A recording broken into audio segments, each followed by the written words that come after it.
हम राजस्थान को बहुत प्रेम करते हैं, बहुत प्रेम करते हैं। इसलिए उस भूमि को प्रणाम करते हैं क्योंकि वो शौर्य की भूमि है, वीरों की भूमि है और महाराणा प्रताप जैसे हीरों की भूमि है।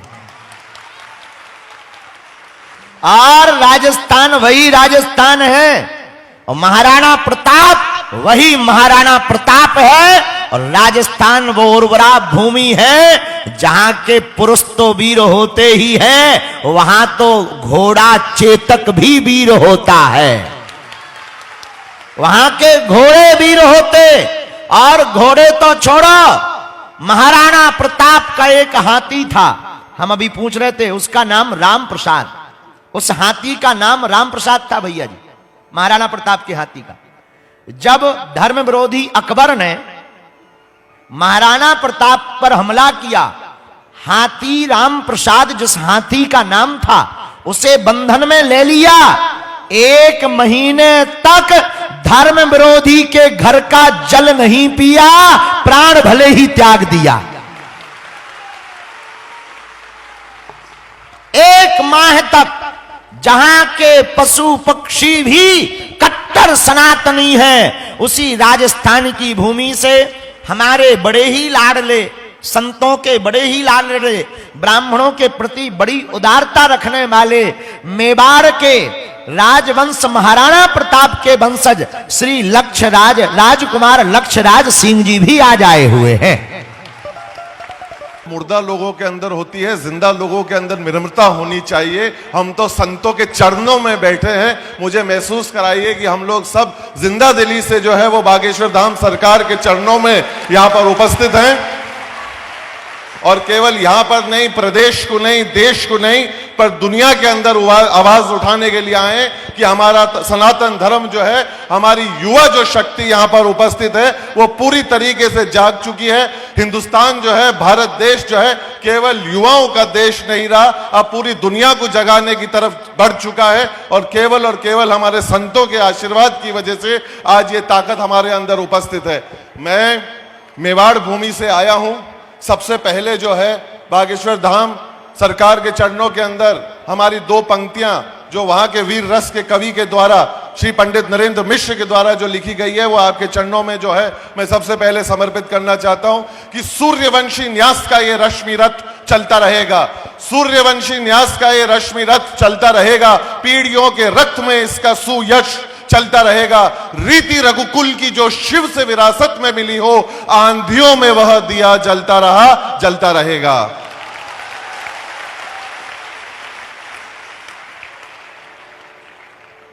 हमारे ग्रंथों के अंदर देखिए, वैसे कायदे से मुझे बोलना नहीं चाहिए, मेरे को जो है वो आदेश के ऊपर मैं यहां पर उपस्थित हुआ हूं।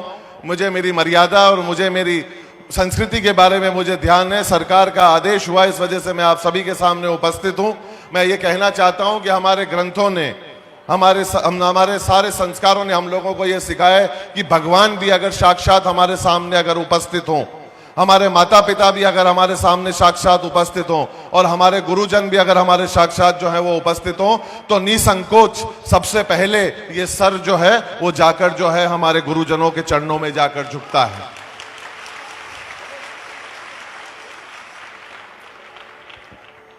आपने जो मेवाड़ के बारे में जो बात फरमाई और जो कहा, उससे मेवाड़ अभिभूत है, गदगद है, कृतज्ञ है कि आपने जो है मेवाड़ को ये दर्जा दिया। मेवाड़ के बारे में यहाँ पर जो लोग उपस्थित है, गुरु जी के आशीर्वाद से और गुरु जी के आज्ञा से मैं एक बात जरूर आप लोगों को कहना चाहता हूँ। अक्सर जो है वो राजाओं की जो है वो चर्चा की जाती है, उस परंपरा की चर्चा की जाती है। आज मैं आप लोगों को इससे बेहतर मंच और आशीर्वाद से जो है वो मैं कहना चाहता हूँ कि मेवाड़ ने जो है 1500 साल का इतिहास रहा है मेवाड़ का, और मेवाड़ जो है वो शिव के आराधक रहे हैं। वर्तमान में मेरे पिताश्री 76वीं पीढ़ी है, जो विश्व की सबसे लंबी पीढ़ी चलती हुई आ रही है इस पूरी दुनिया के ऊपर। तब मैं इस बात को बड़े जिम्मेदारी से कहना चाहता हूं, तब मैं इस बात को आप लोगों के समक्ष रखना चाहता हूं कि मेवाड़ ने जो है वो राज परंपरा के अंदर कभी भी विश्वास नहीं रखा। अगर राजा कभी किसी को अगर मेवाड़ ने अगर माना है तो भोलेनाथ को माना है, शिव जी को माना है, एकलिंग जी को माना है। तब मैं इस बात को कहता हूं कि सत्य को सम्मानित करने की यह गाथा कभी मंद नहीं होगी। सत को सम्मानित करने की ये गाथा कभी मंद नहीं होगी। ये एक लिंग की ज्वाला है, मुट्ठी में बंद नहीं होगी।